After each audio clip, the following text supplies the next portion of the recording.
Hi, welcome to the Israel First television program with myself, Martin Black, and from our studios in Jerusalem, bringing you news, interviews, and features from Israel. And in the studio today, we have a special guest, Michael Cohen. Thank you so much for coming into the studio, Michael. And we're going to be looking at some of the current news stories. Bear in mind that these are happening as we're in the studio, and of course, the news is changing all the time. This is the Jerusalem Post. It says, Israel decimates Iranian bases throughout Syria.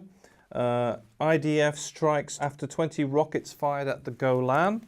And then also in the Jerusalem Post, I've got, get this on the camera. It says Lieberman, that's the defense minister in Israel, says Israel won't accept Iranian presence in Syria. Israel won't accept Iranian presence in Syria. So Michael Cohen is the founder of Spirit of 48. He's a Zionist educator to the non-Jewish world. Michael is a veteran officer from Israel's elite counterterrorism forces and is a military and security strategist. He's served in Israeli government ministries such as the Ministry of Tourism, Foreign Affairs, Defense, Internal Security, the Office of the Prime Minister, and the Office of the President. Also worked at Yad Vashem Holocaust Memorial Museum and has taught as a lecturer on Israeli government and democracy at Bar Ilan University. He's written for the Times of Israel and has spoken on Israel National News, Israel News Talk Radio, and the Land of Israel Network. So thank you so much for coming, giving us your time and expertise for our audience today. I know that you're going to be very interested in this with all the different situations that Israel is facing at the moment. So there's all the story in the Jerusalem Post of Israel going into Syria. I know you want to talk a bit about the background to the whole thing, but basically just so that you at home are informed about this, Israel isn't attacking Syria out of spite, is it? Israel's not attacking Syria, period. Right. Just like when the misnomer of a Lebanon war of Israel attacking Lebanon. Right. Israel has not had an issue with Lebanon as Lebanon. Israel has a problem with proxies of other countries, namely Iran, who are placed in Lebanon, use the local people in Lebanon as hostages, as human shields, place the armaments amongst the Lebanese, and as if they're protecting Lebanon from the horrible Zionists. These are terrorist groups. They're defined as terrorist groups by the West.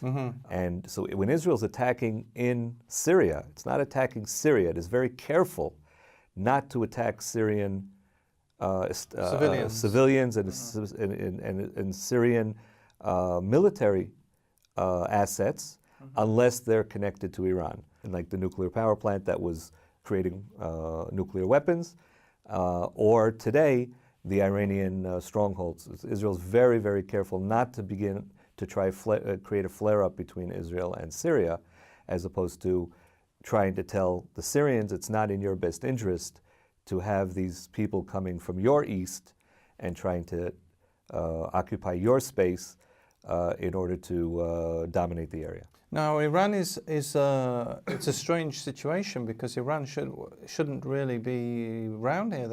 This is not their area. This is not their country. Syria is not their country. You keep giving me entrees into the bigger picture, and I know you want to stick to this particular topic, but it does go to the bigger picture. You have to understand the history going from the Ottoman Empire of what existed here prior to World War I.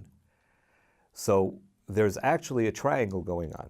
There's Turkey at the top, there's Saudi Arabia and Egypt at the bottom, and the new player in the region, new or very, very ancient, is the Persians, or today called Iran. Now, you're at home are wondering how does the Ottoman Empire, how does that all play into what's happening in today's Israel, in today's Middle East, in the civil war in Syria, in different situations that we face? So how does this all fit together, Michael? It's all part of one big puzzle. We, just like, most of the viewers of this station are Bible scholars. They're people who read their Bible, who watch their Bible, who see their Bible being very relevant to their daily life.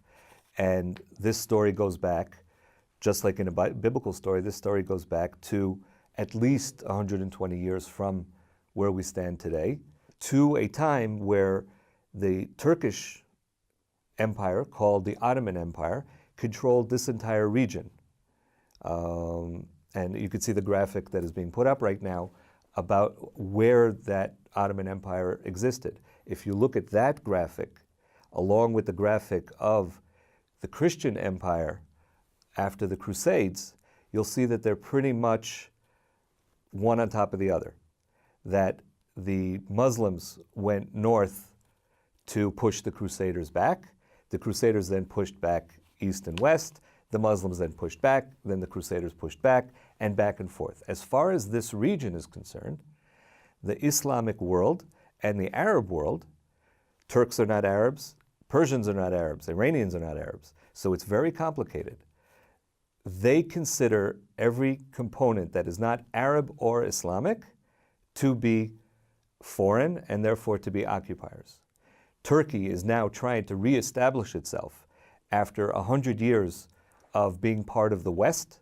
They are now trying to reestablish their dominance over this entire region, taking it away from Egypt and Saudi Arabia. The Persians see an opportunity to get re-engaged in something they have been out of for close to 600 years, and there's so much weakness in that Arab/Islamic control that they see areas, and they are the ones who are bringing the forces into Lebanon. They are the ones who are bringing the forces into Syria. They are the ones who are bringing the forces down into the Gaza Strip and into Sinai, all the areas that basically surround Israel. It is not about Israel as much as it is about Islamic or Arab dominance.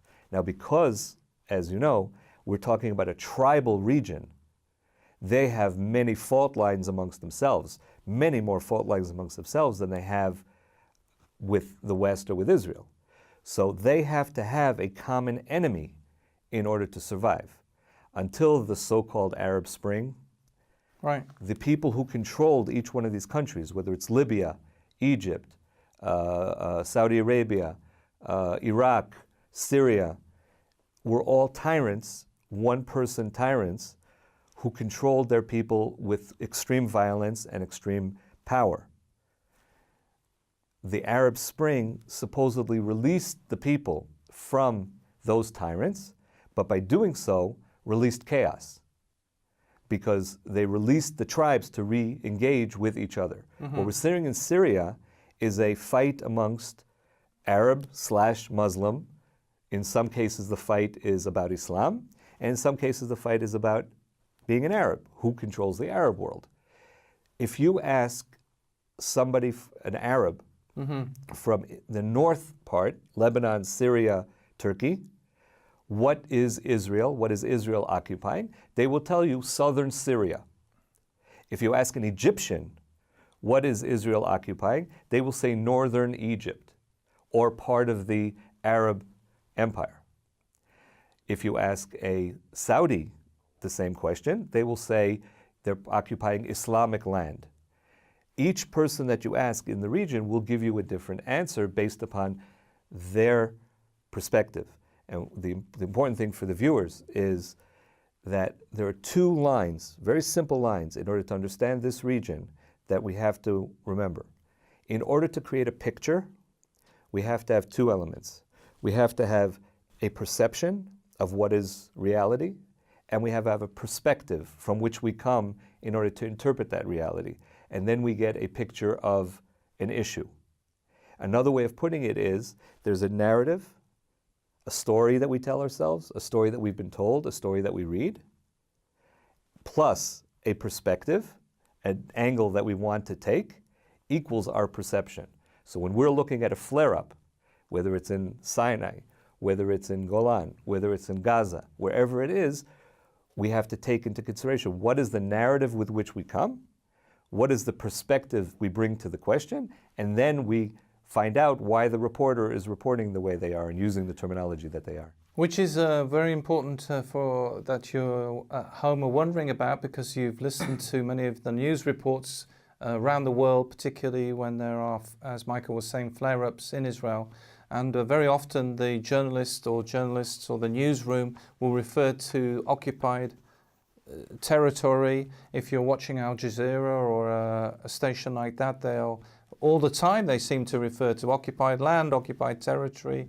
So this is because of this background. Correct. That's the reason they're referring to that. 100%. And nothing to do with the law or history. It's to do with their perspective. Well, if we go to the law and the history, that again is a narrative of a certain kind, right. A perspective from a certain perspective. And that's why the World Court refuses to engage in this conflict in this region, or these conflicts in this region, because according to international law, they have a problem between the perspective with which they're coming, which is international law, and the narrative that they bring to the story, which is Arabs good, Jews bad, or colonialists bad, modern people good.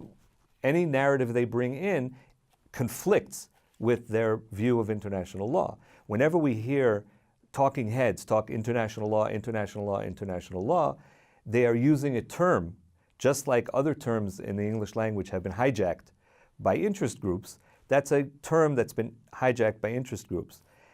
If international law actually said something specific about the conflict, the World Court in The Hague would actually be willing to engage. The reason they don't engage is because there's a problem. Law of the world, or international law, was created by the victors after World War I.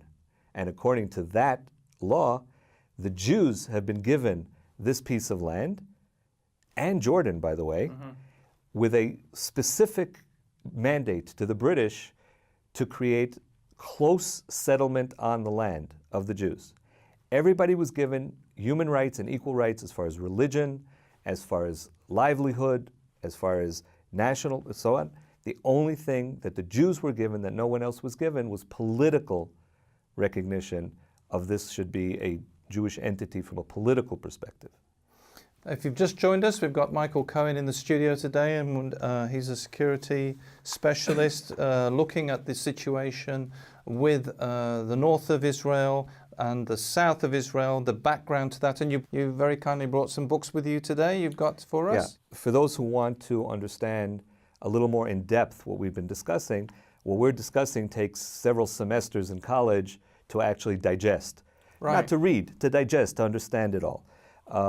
The three books that I brought you, and you could find these at any bookseller in the world, this I happen to have edited. This gives you a primer on the problem between Jews and Arabs in this region. And it starts at the beginning of defining what is Zionism based on many different opinions. In order to make sure that we didn't fall into the trap of the narrative, we gave many different narratives in this book from the perspective that we wanted to bring of the fact that the Jews have a right. The second book I brought you is actually a very new book called Ike's Gamble. This explains a lot of the current problems that are taking place in the Gaza Strip and in Syria, Hezbollah and Hamas, not from a modern perspective, but going back to the 1940s and 1950s, and it analyzes the relationship between the British and the Arab world, the British and Egypt, which was the main power in the Arab world at that time, and between how the United States bumbled and fumbled together with the British by making the mistake of not understanding the language and the culture that they were dealing with. We in the West have a general agreement on certain things. Red means stop, green means go. There's a meat restaurant and a milk restaurant and a mixed restaurant, but we can define these things as in Western terminology. A university is different than a college in Great Britain. A university has colleges in it, or a college could be independent in the United States. Different places have different terminology. It's the lack of understanding of a region, and this book analyzes that and looks at it in a very easy to read, but stunning manner. And the third book I brought is mistitled on purpose, and I apologize to Professor Schneer for my outing him. But this book, which is supposedly about the Balfour Declaration, this book analyzes the same thing that the Ike book describes from after Israel's created. This describes that period of time and the negotiations that went on between the British and the French and the Soviet Union and the Arab world, and all the, again, bumbling and misunderstanding and premises that took place in that period of time, all of which are what we are dealing with today as the Turks and the Persians try to take apart everything that was done by the West after World War I. Wow. So these three books give you a nice overview and a deep understanding of what took place and of what's happening today. And I know that this is very important for you because there's a lot of you are watching are supporters of Israel, you are advocates for Israel, and these books will help you to get a better understanding because, Michael, one of the things I want to talk about today, and gosh, the program's going so fast, is that the media, the war in the media, and this is a picture I want to show, quite a shocking picture, but it's one that I think will, to help us talk about the media war. And this is, I just picked this up, this is the New York Times, which we get in Israel. And on the copy of the New York Times, you've got some Arab ladies, and they've got a baby. One of the ladies is holding the baby, and then it's underneath it says a heart-wrenching Gaza symbol. And the New York Times talks about the 8-month girl with sparkling green eyes was in the arms of a grandmother, allegedly, that we don't know all the story, when a cloud of tear gas engulfed them at a protest in Gaza. And now the information's coming out that she had a hole in her heart and everything. How can we, or especially for you at home, how can they, when we have these terrible images, how can they go against that? How can we give the other side? Well, first of all, for that particular picture, it's very important to note that the Palestinian Health Ministry has cleared, the Palestinian, I repeat, Health Ministry, controlled by Hamas, has cleared Israel of killing that baby, and you have not seen that story anywhere. The story of Jews bad, Arabs good will appear in a full picture in all the media in the world. The oops, we made a mistake, will not appear. And I think that's one of the issues that Israel faces with its PR war, is that the Hamas, Hezbollah, the terrorists are willing to use civilians as human shields in their conflict against Israel. And so, like the Gaza Operation Cast Lead was a good example of this, where we had a lady with her hands, an Arab lady with her hands in the air next to a ruin of a building. No explanation, the fact that this was being used by terrorists, that there was explosives and weapons. Or the fact that that same lady appeared in the same picture in Iraq, and the same picture in Lebanon, and the same picture in Gaza. The exact same lady in the same clothes in 3 different conflicts during the same periect of time. So how do for the people at home, how do they? What's the method of rectifying this big issue they've got to Again, face? let's take a step back and look at it. Just like if you're looking at a family, you could see one person or many people or a house or a community or a neighborhood or a town. Right? That's how we look at it from our perspective. Let's look back a little bit. It's called asymmetric warfare. In the analysis that a military takes, it's called asymmetric warfare. In all of these books, in the discussions of World War I, the discussions of World War II, the World Court, the United Nations, all of these entities and timelines are talking about symmetrical warfare because it's war between states. It's war between, as they call it, state actors. That's what they call it in the academic world, state actors. All the issues you've been discussing, you keep mentioning Hamas and Hezbollah, and I brought in Amal and others. These are asymmetric actors because they're not state actors. They don't represent Israel does not attack Syria. Israel is attacking Hezbollah, which is being proxied by Iran in Syria. Israel attacked the PLO or Hezbollah in Lebanon. Right. Israel is attacking Hamas or Islamic Jihad in Gaza. Okay? So these are terrorist groups. Terrorist groups, according to our definition, according to Western narrative, they're terrorist organizations. According to their narrative, they're freedom fighters. We would call them in a previous era guerrillas. Guerrilla warfare became a dirty word, so they changed the word. And for a state to compete with asymmetric warfare is very, very difficult. How that narrative changed. One point, there was armies. Armies had a rule, international law. Armies must wear colors. They must carry their colors. In all war movies, we've always seen the valiant American or the valiant Brit or the valiant, whoever it was, the valiant Australian carrying the flag. And when they got shot, the first thing somebody did was jump on the flag and pick it up again, because there was a need to show your colors. It was the reds against the blues, the reds against the grays against the reds.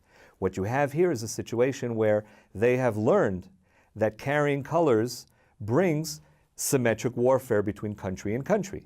They've learned they can't win that war. Right.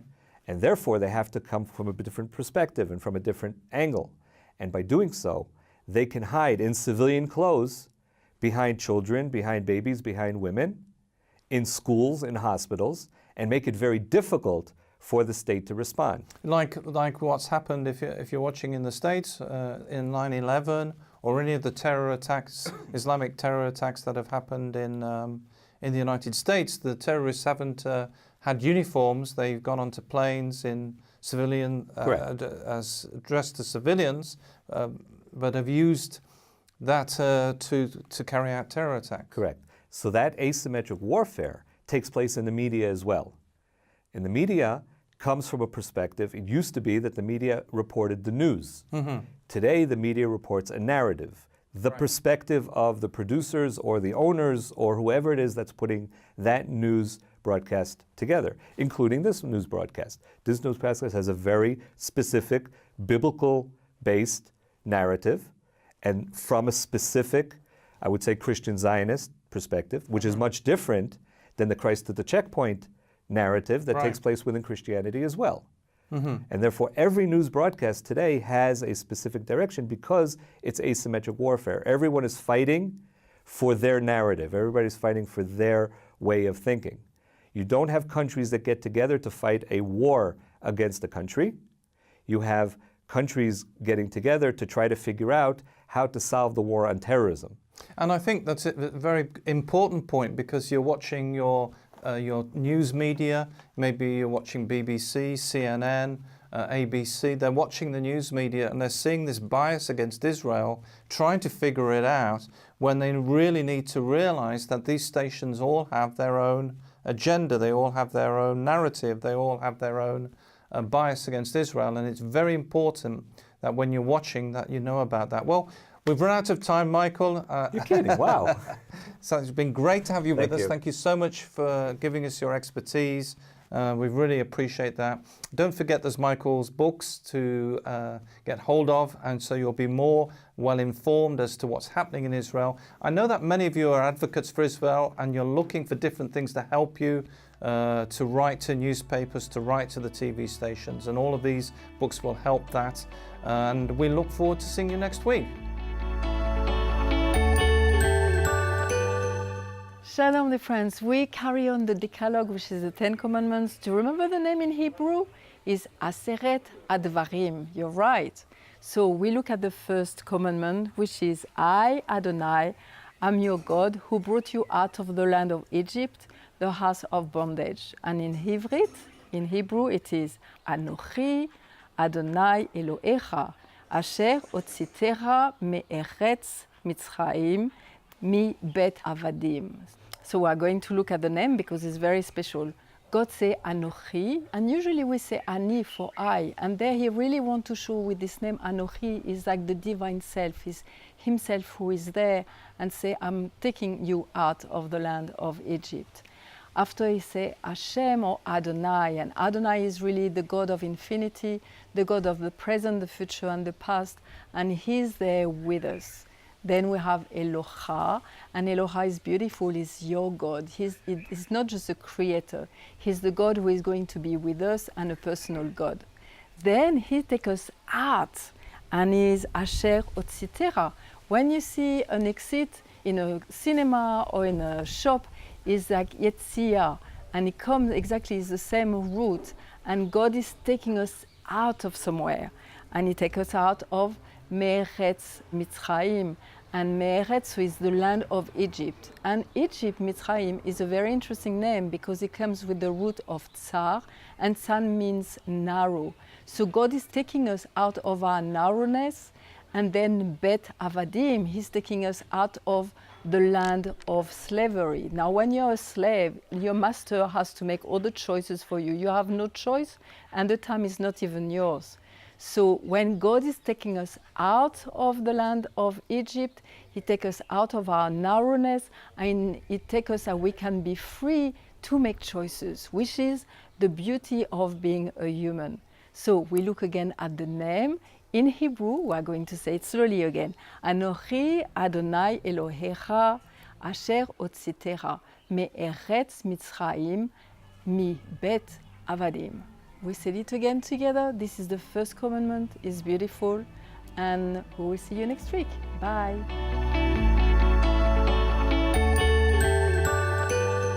Thank you so much for joining us today for the Israel First television program, bringing news, interviews and features from Israel. Thank you so much again, Michael, for coming in, giving us your expertise. I know that a lot of you will have benefited from that. And as we said before, don't forget to get Michael's books that he's brought into the studio. If you'd like to email us, we love to receive your emails, then please email us at info@israelfirst.org. Visit the website www.israelfirst.org. And remember, we're the program that looks at the land, the people, and the language.